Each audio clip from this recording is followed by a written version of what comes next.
Hello and welcome back to Tuesday's vlog. I apologise, I didn't get round to doing one on Friday. Well, I sort of did do one on Friday, but I didn't get round to finishing it, and I had quite a bit of content, which you've seen on the CLK. There's another one to come on that as well, so keep watching. You'll be surprised how well that car tidies up. It took me by surprise. So yeah, apologies, I can't remember which ones I did. I don't know if I did one on Thursday or not, but like I've mentioned, I'll just do them as and when I can, and when there's anything interesting in. Well, I'll do the date. This will be a later one to load up because there's a few things that's going on tonight. I've got a late MOT. We've got 2 MOTs to do, so I'll keep that one in it. I might do a little video at the end on that one. I've got a Sprinter van coming in for an MOT.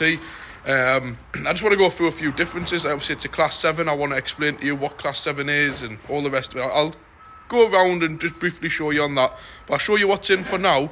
Again, I'll try to add stuff in that's different / interesting. In this car, to most people, it's probably just nothing, but as I just wanted to show people what's involved. Obviously, I'll swing it around in a second. It's a disabled altered car, and I just wanted to simply show people what goes into making and what gets done to the car when they get modified. I mean, I can't tell you everything, but I'll show you a few little things on it, which clearly is different and what's involved. And actually, it's quite an alright car, to be honest. If I had the money, I wouldn't mind something this size. Would be absolutely perfect for me, but they're worth crazy money, these things. Going back to the days of the old Galaxies and Chirans, I would love one of them, but they're starting to rot.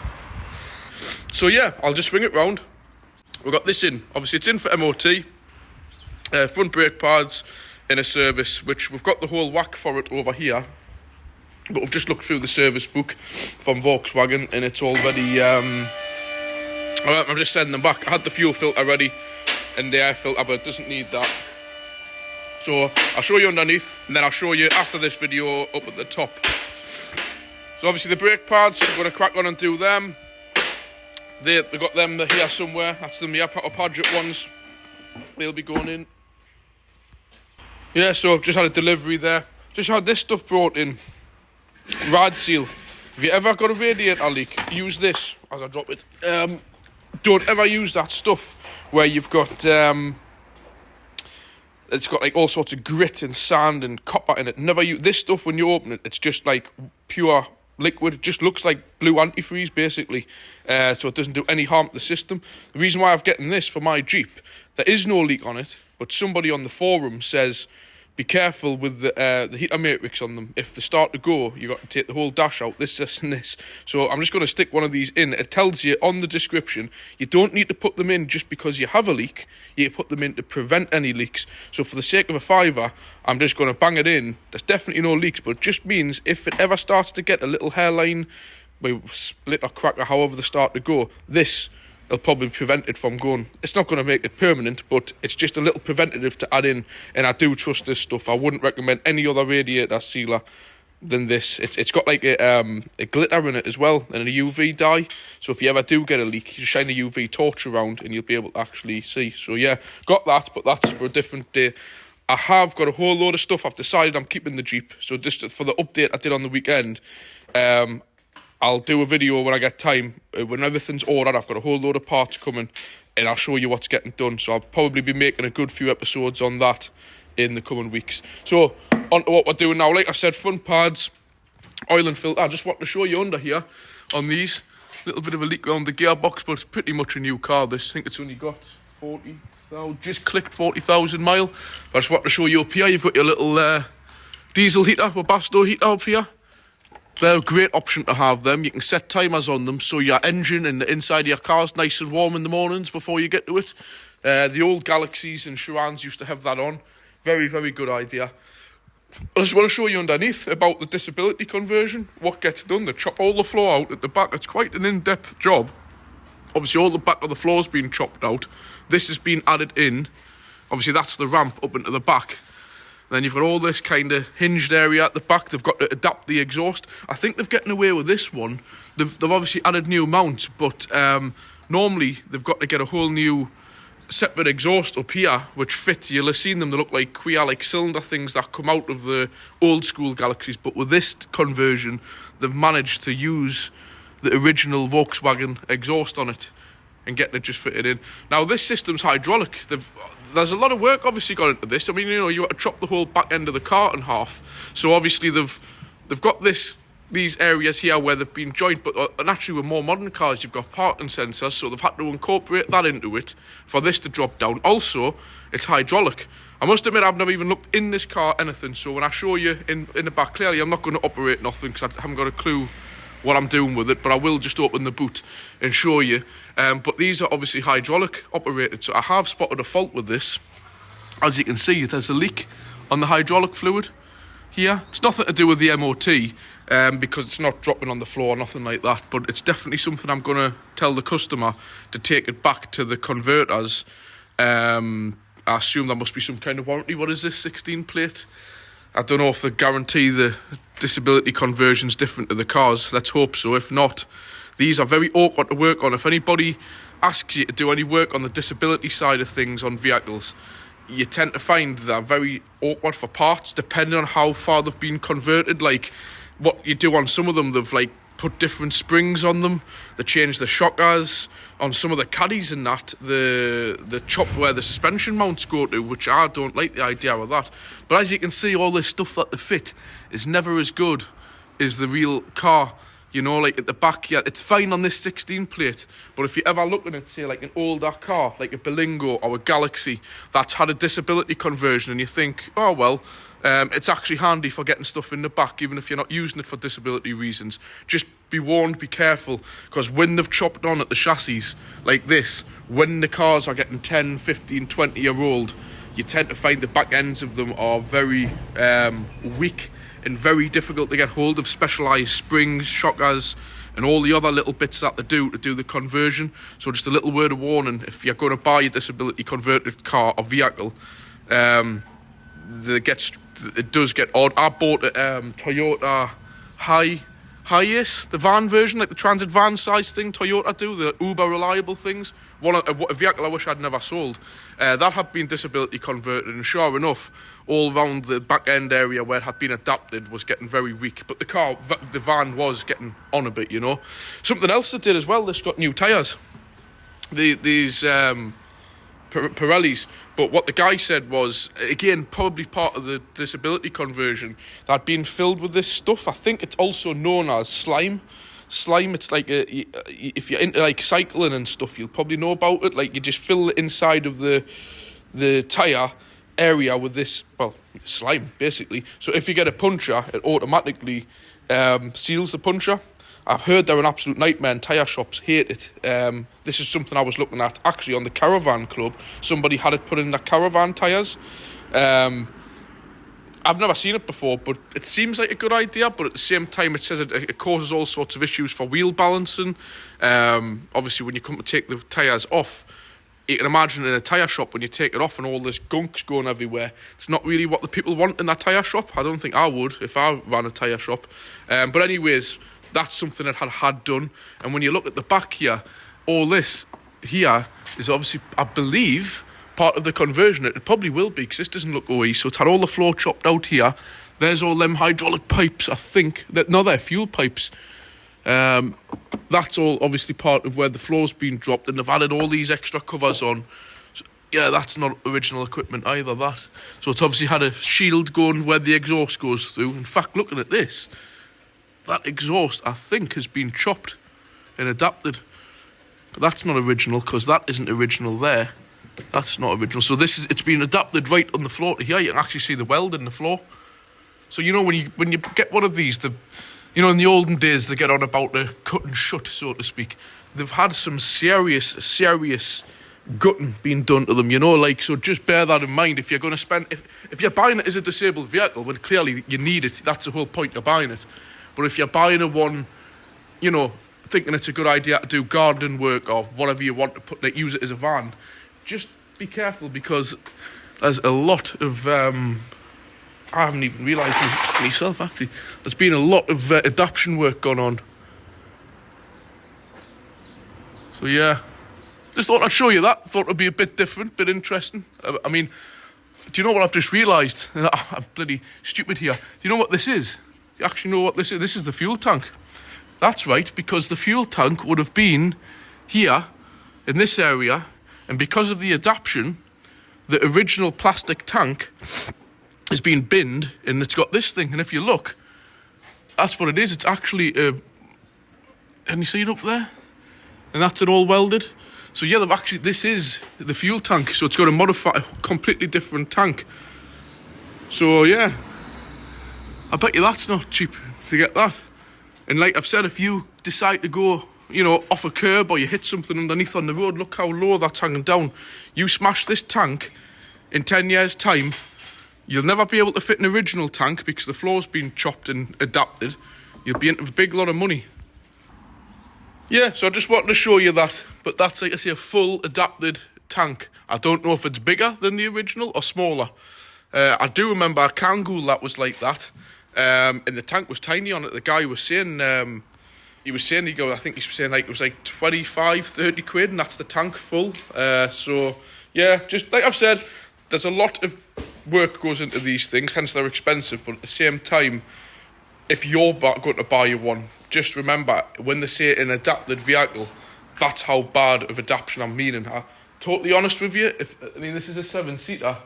I don't know how many seats are on the back, so I haven't even looked in. But if you did want to convert it to fit some seats in the back, I'm not sure I would want my kids in the back of that. You know, the very back seats, it's been severely weakened. It's a good thing. I wonder if anybody's done this before on YouTube, or a proper program like Top Gear, Fifth Gear and all that, is actually had checked the crash state. I'm actually bringing up a good point in my own mind there. I wonder if any of these adapted vehicles are crash tested. I very much doubt it. But it would be interesting, wouldn't it, to get one, say like this vehicle here, say it's had a full front end smash and it's written off. It would be interesting to do a test on the back end, see, you know, like a proper test to see how it fares to a non-adapted vehicle, because I think it would be very weakened with all that centre of the vehicle being chopped out. Let us know your thoughts on that. Do you think what I've shown you underneath? I wish I could have shown you a one before and after, but clearly we don't get these in very often, so I can't. But yeah, that's that one. I'll show you in the back when it's down under the bonnet and stuff, and when I've done the brakes and whatnot. Just on to what I'm doing now. Full exhaust for this Corsa, 09 plate, nothing really interesting, 1.2 or something. Obviously the exhaust, it's knackered on the flexi, it's blown. It's been blown on this joint, it's had a repair done on here, and then further along to the back. Oh, it's not there.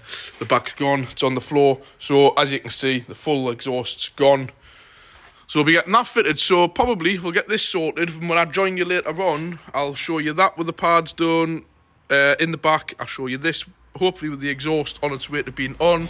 And if the van turns up, like I've said, the Sprinter, that's coming in for the MOT. I'm debating whether to put it on the lift to do a pre-check first, because it's such a big van. It's a high-top Sprinter. I'll work on this. It's my partner's sister's husband's van, and he listens. This is what I mean about good customers and bad customers. He delivers parcels, and most people hawk their vans and they don't listen to a word, and then the minute they break down, they start whinging and crying on because they haven't got their van to go to work. But there's a few people, quite a few of our customers who have vans. You tell them, look, do this, do that, and they do, genuinely. Like I've told them, change the oil every 10,000 mile on it. Every sort of pushing 15, 20,000, maybe 20,000, do the fuel filters, the air filters, and it just keeps everything right, and it saves you a fortune, because when your engine blows up on your van or your injectors go, you're off the road for weeks, and that's not good when you need your van every day. So I'm pretty confident the van will be fine. The back tyres were getting near the limits, but they'll be fine for an MOT. And what was that? Had all the pads done not long ago, but the discs were an advice, so I think at most it'll probably be like an advisory on some of the discs, just an advisory, and probably an advisory on the rear tyres.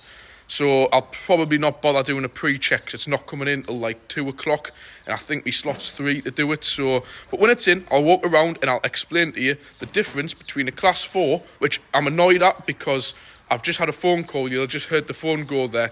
You'll all remember the LDV Maxus that was in a few weeks ago with the little tiny bit of rot on the step? Well, that's back in. She's had the welding done. And there was the other jobs I mentioned on there. It's in this week to get those few jobs done. And then it's getting the windscreen fitted next week. And then we're going to probably MOT it sometime the week after. But that size van's a Class 4 MOT. in the one that's coming into Class 7, but I just wanted to show you. But I'll show you on the Merc. So yeah, I'll get back to you when we've got a bit of this done. There was something I wanted to add in, which I noticed when we were taking the under tray off on this car.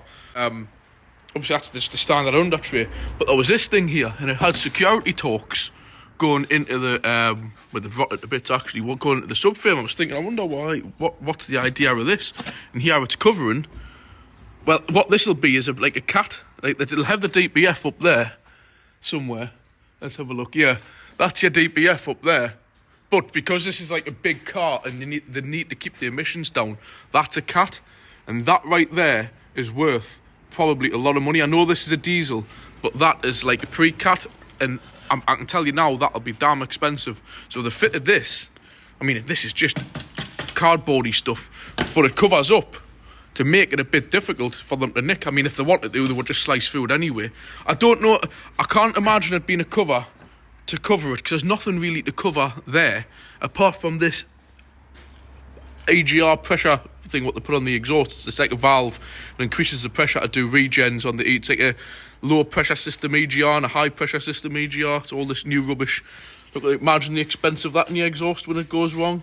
But yeah, just thought I'd show you that. It's like a clever bit of design, whether it's to try to deter theft or to protect this unit. But I know loads of cars with those units on underneath in the here, and none of them have covers on. So I'm not going to say it's there to protect the motor. Maybe it's a known fault about them getting nicked on these, or it might be super high value like on the hybrids. I'm very surprised to put it on this one. Obviously, as I know about the price of cats, what we get on about on the exhaust, that was a cat. Like on my Jeep and my Mercedes, they've got two cats like that, and at the moment they're worth probably in the approximate region, don't quote us, I reckon about 150 to 200 pound each. Maybe more till they get the numbers off and they know what's in them. Because the old Astras, like that, with the 8 valve 1.6, the cats on those are supposed to be worth like crazy money. I'm talking like £600-700 £700. So naturally, you'll see one of these advertised, spares or repairs, for 150 quid, and I can bet you there'll be a scrap man at your door at the blink of a finger, click of a finger like that, I'm telling you. So yeah, I just wanted to say that as well. If you do own a car, especially a petrol one, like my two are the worst cars ever, for somebody to crawl underneath, cut them off, just be careful. You can get all these kits where you can protect your cats, but if they've got a diamond cutter in their hand, I'm very doubtful any kind of protection would help. You've just kind of got to be cautious where you park and just cross your fingers you don't get targeted, basically. But yeah, I just thought I won't add that bit in, but I'll be back to you shortly when I've got this one down. Hello, I just thought I would add this bit into the daily vlog today. Let us know if you want us to put this in as a full like walk round review. But one of my pals from school, he's just brought this across. It's a Toyota Alphard. It's like an import. But you'll see for yourself. When he opened the door, I just thought it just looked like a white MPV. But when he opened the door, I couldn't believe this. So straight up, it's the 3.5 V6, which is a cracking, your usual Toyota reliable engine. But it should be £700 tax. But remember, because it's an import, you only pay PLG tax, which was, used to be 280, but it's gone up about 15 quid. I think it's 295 now. But nevertheless, that's cheap to what it should be. So yeah, these have got like I was asking him why it hasn't got the Toyota here. So obviously over in Japan and stuff like that, they have a separate symbol for each model of vehicle. You know, like the Yaris, the CHR, RAV4, whatever. So that's the Alphard symbol for it, which I think looks cracking me. Just a bit different, isn't it? But when you get inside, it's nicer than my flipping house. And here, you seen? It's got full-on armchairs, tinted windows, 2 glass roofs. Remember, by the way, this is a 2008 vehicle. There's so much tech on this, which, I mean, obviously when you get a proper look round, they're immaculate. Obviously all the seats slide, they're all electrically adjusted. Obviously the doors as well, I mean, they're electric. It's got that on the key. Bearing in mind, you know, all we got in the UK at this time was the Toyota Previa, and if you compare this to a Toyota Previa, the Previa looks like, you know, something back from the Stone Age. So, you know, I would absolutely love one of these. I've never really paid any attention to them, but it's got I think there's only, he said this is like the captain chair 6-seater, but there's absolutely no reason you couldn't fit somebody in the back there, in between the 2 seats, so effectively you could have a 7. But when you've got the 2 benches, they would effectively be 3, 6, 7. If even the centre one, you could probably have a 9-seater one if you wanted. But how nice is that though? It's got all the full climate control in the back. All the controls here. And you know what it is? It actually smells new. It really does smell like a 3-year-old car. And I was just asking, like, you know, keyless entry as well. This is 2008, remember? This is just starting to come into this level of Toyotas in the last 10 years, you know? So yeah, it's got, again, front electric seats. I'll go out the driver's side and show you more in there. But it's got all this on the footrests and that come down on the back of these, so you can sit with your feet up. Just great. Absolutely great, I think. I really do. Pearl white. And me and my dad's just come out asking to have a look at it. You know, 50, how many miles has it gone on? Roughly? 50,000 miles. So 50,000 miles, 2008. And nobody's done any paintwork of this. You can tell it's totally original. There's one chip there and just nothing else. And we're just asking Stephen, like, why? How is it so clean and that? And obviously over, like, in Japan and places like where have these, people are more respectful of their vehicles. They wash them every day. The roads are in better condition.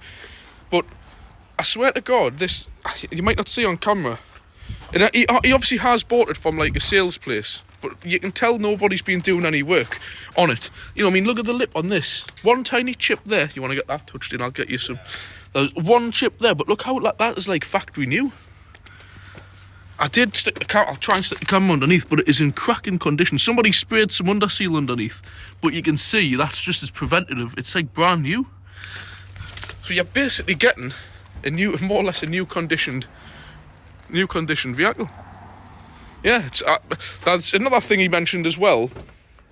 I asked him about it being converted, and he says, if you ever buy one of these, do not get them converted, because they put like a cheap chip inside, and what it can do is as well, they can easily be clocked when they're getting done. So you're probably better off just leaving them in kilometres. And I assume what you do, what I'll probably do, is put an app on your phone and just use and you can get them close enough with that, or get them just done yourself, really, isn't it? Oh, he's got that there. And it plugs into the OBD. And it plugs into the OBD as well, so it's exact speed. I was just going to say there, because sometimes when you use your phone, it can be slightly off with GPS, where that is plugged directly into the OBD, so it does the direct speed, so it's your exact speed. So yeah, I would be totally happy at having that over getting the dashboard messed with. But when you get a look in here though, it's just great. You know, it really is like modern for its age. It'll have everything, obviously all the cruise control, full mirrors. What's that? AC 100 volts? It must be like inverter in the back or something, is it? But that's actually like OE spec, you know. It's got lots of really nice spec. I was just pointing out my dad there, they're exactly the same switches in my dad's 2022 CHR. But yeah, little sunroof at the front. What I'll do is, I'll just swing that round. I just wanted to show that one. Do you want to be on camera or not? Stephen doesn't want to be on camera. But yeah, if you're interested to see this more, if you want us to do a full walk around with you when I've got time in that, I will. Because I would assume this is quite a few people's street. Definitely up my street. The only thing I'll be reluctant of doing in this vehicle is putting me 2 dogs in. I don't think they would agree with the cream leather interior with that. But I'll tell you what though, it's clean, and I really wouldn't have, you know, all these on a UK car would be just rusted to death, and yeah, so I just thought I would add that bit in. So leave a comment, let us know what you think of it. Would you own one? What would you do to it? Stephen is about my age. He's wanting to modify it, do a few things with the suspension. Obviously it is just like a van, so you know they don't handle great and stuff, so he's wanting to do some modifications to the suspension, which he's been asking us to look at, and you guys out there who are mechanics, but this, to take the front struts off, that berry, can you see just at the back there? And it's how on earth you get to there, because they're at about that point there. So even taking this off, you're not going to get much space. But I think that's the only way, because there is no way you can get into the car. There's no way you can lift the dashboard. So I think it's going to have to be a case of taking the scuttle off and struggling on from there. But, like I've said, with it coming from Japan, have you seen all the nuts and bolts? They're like brand spanking new. So what I'm going to suggest with this thing is get it on the lift, every nut and bolt, get the wax oil on them, underneath all the little bits, so it stays like new, because after a few winters in this country, it will be getting done. So somebody has sprayed stuff underneath, I have seen that, but we'll do it to my standards. We'll get all the little nuts and bolts done and stuff like that. So I'll come back to you with today's vlog. Just let us know if you enjoyed seeing this bit. I'll leave it there. Right, welcome back. Obviously this is going to be quite a long one today, so I may not do one tomorrow. I don't want to bombard too much through the week. Let us know if you want to, let us know if you don't, but there's enough time and space where I can do a few recordings today. So, onto the Corsa. That's that done. I mean, I can't record doing this stuff because it takes 2 people to do it. And it would just, honestly, wait until you try recording something. Something that will take you an hour. If you recorded it, it would take you 2 hours. I guarantee it. So there we go. The brand new exhaust fitted. As you can see, bit of copper grease on. Probably makes no difference on this area here, because it'll just burn off. But nevertheless, it is meant to be a high temperature grease. So fingers crossed. We use this stuff. It is absolutely fantastic. I showed you this on my Jeep. It's RTV silicon sealant. It can resist up to really high temperatures, believe it or not. And I have actually fitted it on hot areas here, and it seals far better than that exhaust putty stuff. Way better, and lasts much longer. So that's the full new exhaust done, on front to back. Even here, as you can see, copper greased up. The clamp doesn't get as hot back here. Sealed up as well. To the back, full new system on. Unfortunately with this one, it doesn't happen all that often, but it does happen from time to time, which I make a disclaimer to all customers. The lambda sensor on this one, on the old one, would simply not come out. Even using the oxyacetylene, it was going to strip the threads. So unfortunately it had to have a new sensor, Bosch of course, but unfortunately it is a disclaimer on any exhaust. If you can't get the O2 sensor, lambda sensors out, you have got to replace them, and unfortunately on this one it's had to have been replaced. But I suppose it's been in from new. It's not done bad since 2009. So there we go, one done. I've had it up and running, checked there's no leaks. So now onto this. New pads are fitted. I mean, you can probably just see them there through the wheel. Can't really show much more than that. New pads in, oil and filter done. Like I said, didn't need I've got the fuel filter and air filter there, didn't need them. They went back. And here's the 2 dogs coming in, full of life. Look at that. Hunter, up there, he's checking to see if Harvey's ate all his dinner. So, there we go. Go on then, in you go. It's getting big now. Right, so on to this. Final thing I need to do to it is reset the service light, so I may as well just show you what I do. Obviously, plug the OBD point in, switch that on. Was on dog duties there. Right, so got the OBD plugged in, switch the ignition on. I may as well go from the beginning, show you what I do. Some you can reset the service lights manually, which I've shown you, others you can't. So naturally, we'll go back through here. Back through. Back again to the main menu. Tell me we've got some updates to do. So, service, oil light, basically reset service.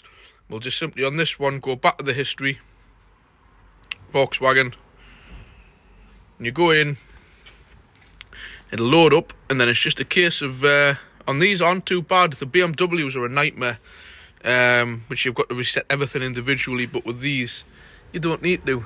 So we'll just get it loaded up. There we go. Auto oil reset. Oils reset. I've done that one already. It doesn't make any difference. I can do it again. Reset that. That runs through. And that's it. Easy as that. And then we'll do what you call a oil and then service inspection reset. Nothing goes on the dashboard. It just turns the reminder off. Reset successfully. Okay. And that's it. Easy as that. So that's that done. Obviously, I'll just quickly show you this car. I'm not keen on this idea. You tell me. It's a bit of a half kind of thought out idea, I think. So you've got a key, which looks like it is a key, right? And you come to the car, nothing there. Some awful, I mean, this is a premium product. This will be like a 30, probably this spec, touching 40 grand car. So you've just got some cheap, chatty looking blank put into here, blatantly where the ignition barrel should be. And then you're looking around and you're thinking, well, where's the start button? Where's it? And it's just, again, what looks like what somebody's bought from Halfords and shoved in there. I do not like that whatsoever. And I especially do not like the fact the key is a normal key. If it's a contactless key, it should just be a nice little box with a blade hidden somewhere in it. But it gives you the impression, I don't like that whatsoever. But it's got lots of nice spec on it. It's got obviously the parking sensors, the automatic tailgate. It's got all the tyre pressure monitoring, God knows what on here. You've got the heated seats, climate control. You've got your automatic handbrake, loads of auxiliary points, heated seats. Are these electric or not? No. I thought they would have been electric in today's day and age. Like I've shown you, remember that Toyota thing, 2008, and that had electric sliding rear doors. So there you go, obviously, it's been adapted. I don't think these seats, well, they might be. I think they've been adapted from what the original Volkswagen ones would have been, I think. Are they? Yeah, they look like if they aren't, they're very similar. They've obviously had to have been all cut and adapted. So naturally, you've got like your 2 seats there. So it's a 4-seater. And then you've got all this space here for the wheelchair. And as you can see, the whole floor's been severely cut into. So, it has to be done for the job, obviously. But at the same time, just beware when you're buying an X-Mobility vehicle. There's a lot of work goes into them. Obviously, this has got the full glass roof. The blind's over at the minute. I'm not going to go touching that. But yeah, so you've still got all your seat belts. These seats are just bolted in. And in the back, like I've mentioned to you, it's an electric tailgate. So all you do is just hit the button on the boot. And it all obviously opens up. See, caution loading goes up like that. That'll probably be in a spec to have this on when it's got all this extra like kind of unit on the back. But you spend a lot of money and the quality I think is atrocious. I mean, when you look at that, looks like what somebody's just done on the driveway, and that is how a lot of these disability vehicles come from new. And the money you spend is unreal, but the finishing stuff of them, it's not the best. Obviously, like you see, I've got this. I ain't going to touch none of this because I don't know how any of it works, but it is hydraulic because I've seen the pipes going. So you must pull that lever, and there must be some kind of switch or something somewhere. Ah, there it is in there. There's like a remote in there. Don't know if I can reach it there. I'm not going to touch nothing but that's obviously the whole thing there. Must be the winch. Oh, that'll be the winch. There. So there's the winch there. What connects to the wheelchair, obviously, to secure it. And that must secure the wheelchair in as well. But I don't... that's the plug there. So that must be for the wheelchair. You must use this seatbelt here from the 7-seater version of this to secure the wheelchair. That's got the winch there to winch the wheelchair up and in. And there's got to be something here because there was definitely hydraulic lines going down there. So maybe you pull that and maybe they're the controls for the winch. Must be. Unless the winch... Actually, no, that's the winch up there. That is a winch in the floor up there, which will be electric, which that is what that control is for. And there's definitely some kind of hydraulic unit here for this unit. It's got to be, yeah. So, but again, like I'm saying, like with quality, like, it's just a lot of money you spend. I mean, they've gone to the effort of painting that, I suppose, but when these get on a bit, I would imagine they cost a lot of money from the makers to keep up with them. But yeah, I just want to show you that. Press that button, and then how it comes down and back into place. And obviously from the back, once it's shut, doesn't look like much of a different vehicle. So there, I'm just going to leave that there. That's what's been done. When the van comes in, I'll just do a quick walk round of that and explain what we're doing. I probably don't think where I take it to for the Class 7 test. I am a Class 7 tester, but I don't test it. This one we take it to because it's only take the odd vehicle there. But as it happens, it's where I'm going to be storing my caravan. So I may or may not. I don't know. I'll see how it goes. Probably not while it's over there because I don't want to go pushing a camera in the guy's face. But I'll still do a walk round of the van. So this is going to go quite long the day. I might skip tomorrow and then do a one on, that would be on Thursday, just to not bombard too much. And this will, by the time I get home tonight and get sorted, this will probably be a late upload, so apologies about that. And again, sometimes when I don't get my uploads done till late, like 9, 10, 11 o'clock at night, I then find it pointless putting another one on the next day, say at 2-3 o'clock in the afternoon, as most people won't have even seen the one from today on Tuesday, if you get where I'm coming from on that. So I like to I might start doing alternative days, or maybe putting 2 days worth of filming into one. Don't know, see how it goes. So I'll be back shortly when I've got the last vehicle of the day in. Well, the other LDV Maxus was supposed to be in, but that's coming in tomorrow. Right, I'll keep the end part of this video short as I can, so otherwise the file, I don't know why, when the longer files on YouTube take ages to load, and I don't know why.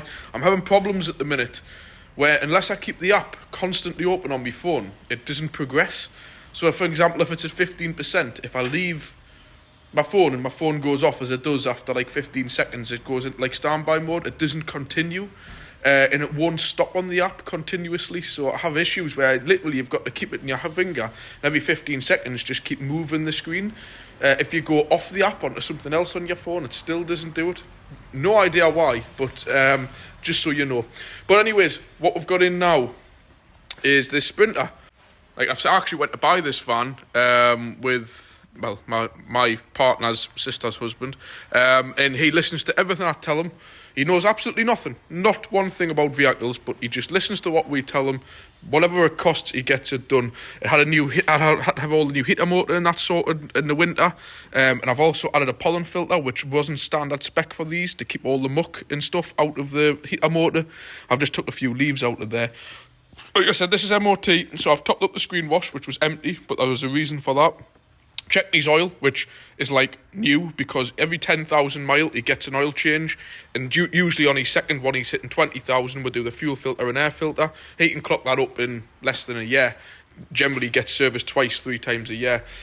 Top his antifreeze up, checking the brake fluid. Remember, for the MOT has to be up to the maximum, and the white lights, wipers were all okay. The only issue was this on it. I might just try and loop a tyre around and just secure that, just so it's a little bit better. Something flew up and hit it the other week, and it actually went into the radiator, but luckily it's not damaged it. And the annoying thing was, he had a front end shunt in this about a year ago, so this whole front end is brand new, so it's really annoying. And the radiator was new from Mercedes, done professionally through the insurance. It's a shame that that's been damaged. I'm going to try and do a basic repair on that. Along the lines with the wipers, the screen wash wasn't working. Again, part of the MOT. The screen wash has to cover sufficient of the windscreen, and it wasn't squirting at all. These just had these little jets with a pipe. It wasn't squirting at all on the driver's side. And what had happened was, it's a stupid idea, these pipes move with the wiper spindles, and on this side it had worn through. Bearing in mind, this has to be away for test. I'm going to have to probably leave in the next half an hour. So naturally, I had to just scavenge what I had lying around the garage. And I think, to be honest, it'll last its time. I found a 90-degree piece of washer jet system off some random car years ago. So obviously the pipes had to be shortened, because I've had to cut quite a bit of section of the pipe away. That and probably a bit more where it had split completely open. So naturally, there was a huge pool of water coming down here. And I was wondering what was going on, why the fluid was pouring out down here when the tank's over there. And so that's what it was. It had they're meant to be underneath. It's a stupid idea. So what I've done, naturally, it's shorter than normal. I put a 90-degree angle in, obviously just tied it to the wiper arms so that it's not scraping on the paint or actually wearing them off. Cut the pipe, joined it with this 90-degree angle, and I'll show you now. It works absolutely perfect. Obviously, it has to be MOT'd shortly, so it would be a fail because it wasn't supplying the right amount of fluid to the screen. And now, as you can see,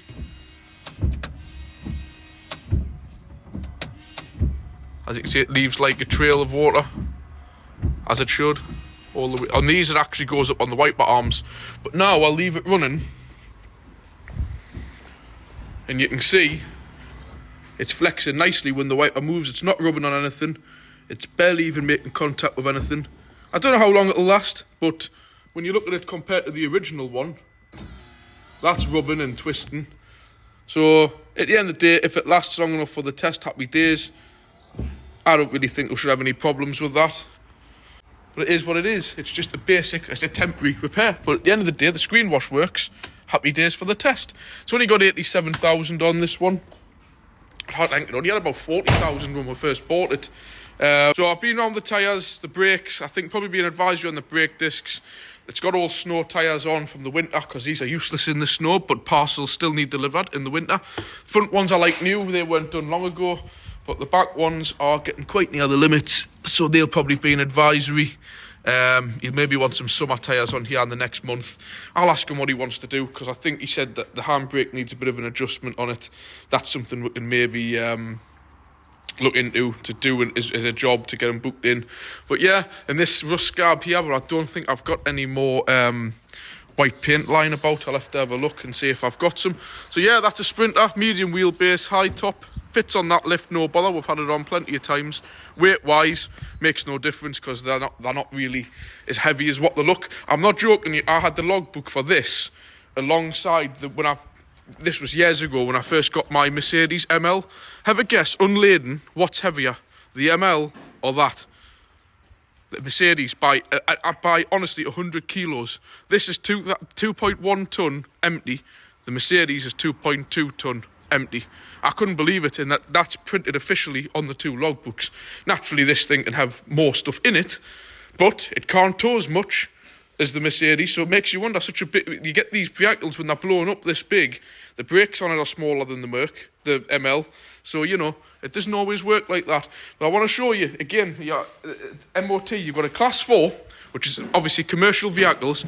A class 4 is any commercial vehicle up to 3,000 kilograms.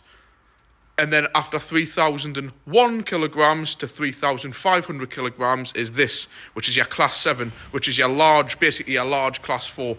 So any commercial vehicle that's between 3,001 kilos and 3,500 is class 7. And there's a few differences on the test. I'm not going to go through it. It's just minor stuff on them, but there is minor differences between class 4 and class 7. Mainly just because the equipment that you test them with needs to be physically bigger. You know, so if you've got a class 4 station that can accommodate class 7, you do both class 4 and class 7. But what I want to show you, I'll just cover a bit of this chassis number.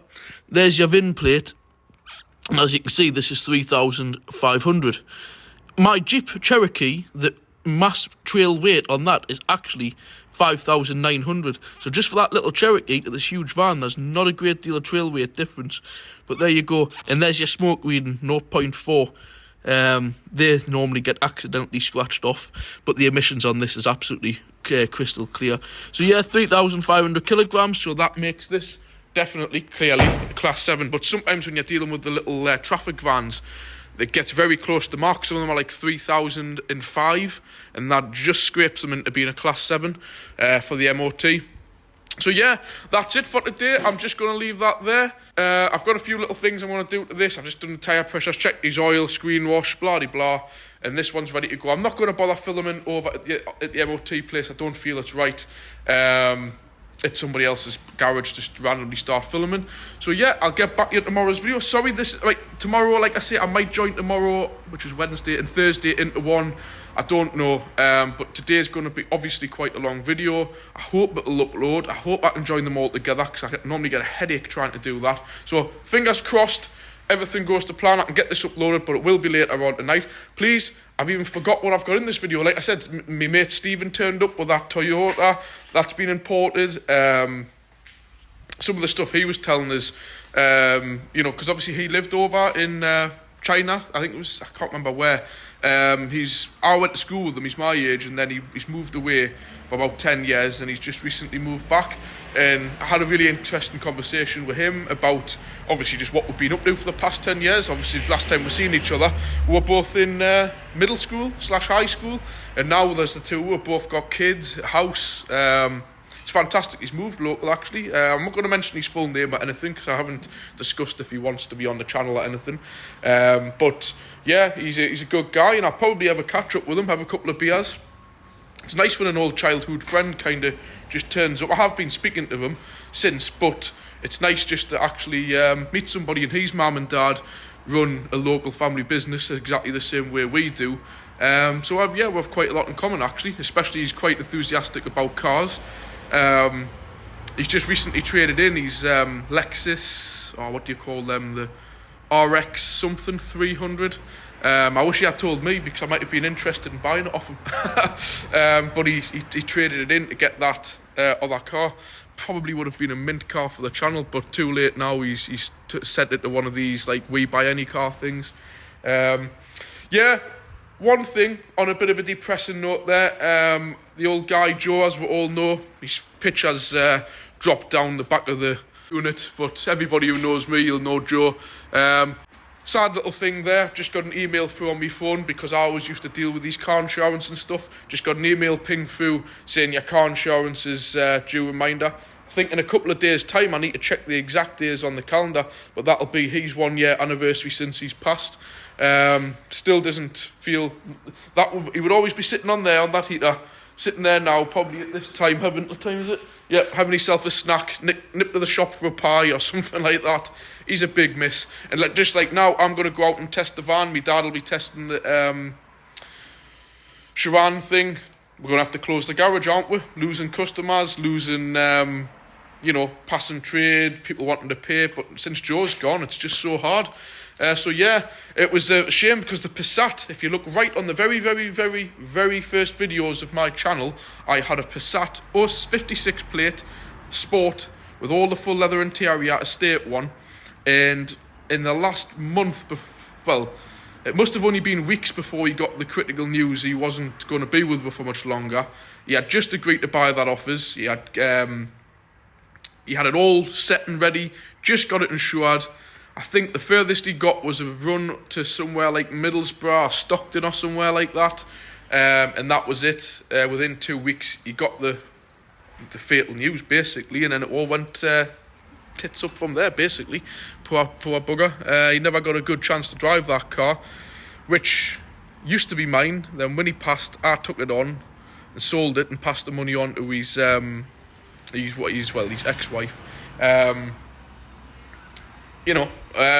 That it was. I would have loved to have had it back, but it wouldn't have looked good on the family and stuff if I randomly had a car back and money was nowhere to be seen and stuff. So yeah, it was a good car. A year ago I sold, and unfortunately lost a very good lifelong friend and workmate.